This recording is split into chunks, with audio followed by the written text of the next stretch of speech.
ভাইয়া একটু আগে কার্জন হলে ঘুরতে আসছিলাম। একটু আগেও এই কার্জন হল এবং আমাদের এই ঢাকার আকাশটা কিন্তু খুব পরিষ্কার এবং ঝলমলে ছিল। ঠিক তার আসতে এখন থেকে প্রায় 10 মিনিট আগে ছিল এরকম। 10 মিনিট পরে এখন কিন্তু দেখো এই আকাশটা কিন্তু একদম ঘন মেঘে ছেয়ে গেছে।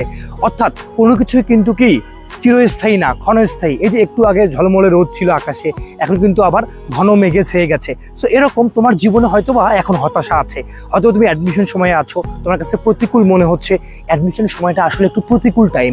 এই সময়ে না পাওয়া যায় বন্ধু বান্ধবের খুব বেশি সহায়তা, না পাওয়া যায় পরিবার থেকে সবসময় সাপোর্ট, না পাওয়া যায় যে প্রিয় মানুষজন অনেক সময় এই সময়টাতে ছেড়ে চলে যায়।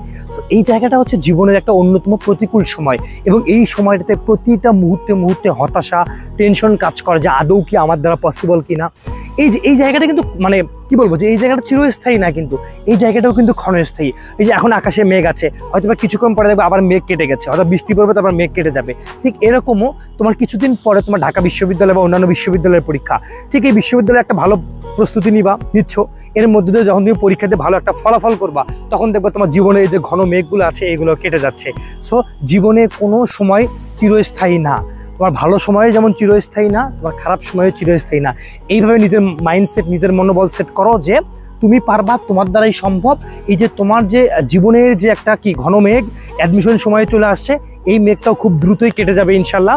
এবং তুমি ইনশাল্লাহ তোমার স্বপ্নের জায়গায় আসবা, এবং তুমি তোমার স্বপ্নগুলো পূরণ করবা, তোমার বাবা মায়ের স্বপ্নগুলো পূরণ করবা।